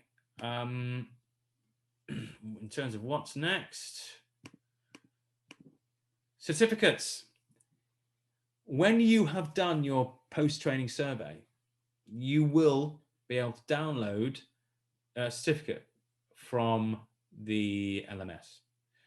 That certificate includes 10 continuous professional development points for the Chartered Institute of Public Relations. So that's a UK setup, but it is fairly well recognized across the world. So if you were a member or want to become a member of the Chartered Institute of Public Relations, you could join them, and you would have 10 continual professional development points as well. So we give that away as well. Okay, so you will have certificates. You can do with them what you want. You can frame them, put them on your wall. The app workbook library. Activation codes will no longer be available from the 6th of November. So for those of you who have already downloaded the app using the activation code, that's absolutely fine. You've basically taken hold of the activation code. You can use it, and you've got on the app. It's brilliant. After the 6th, they will no longer be available for newcomers. So if you haven't downloaded the app and accessed your library, your workbook, I suggest you do it before Friday. So after that, it will shut down. No, it won't shut down. You will no longer be able to use that code. Okay. Those of you who have, once you've got it on your system, you can use that code over and over again. It will be on your phone. We're not taking it away from you. It's like giving you a textbook, saying, here you go over the textbook. But from Friday, I will not be giving out any textbooks. So if you haven't picked up your textbook by Friday, you're not going to get it. Okay, because we have to control through digital rights management, we have to control that. Okay. And then finally, Media Engagement Course 962, ME 962, which starts on Monday. 2 sessions next week. I think most of you are on the course. Basically, I was given a list of people. Most of you should have received a notification that you're on the course. So it's the same way we've done this course. On the LMS, there is another workbook as well. So you can actually go and access your library, put in a new code, and you'll have 2 books in workbooks on your phone, both campaign planning and media engagement. Okay. So for those of you who are going on to media engagement, are all of you going on to media engagement? Because someone isn't. Okay. I think Paulina, you're not on the list for media engagement. Yeah, I think I'm not on the list because the media engagement is rather aimed at heads of section. Yeah. Okay, that's fine. I just wanted to make sure. And I'm not. No, that's absolutely fine. Okay, super. Well, in that case, yeah, the rest of you I will be seeing next week. Okay. So are there any questions at this point? We've come to the end of campaign planning, the campaign planning module. Are there any points, anything anybody wants to make at this juncture?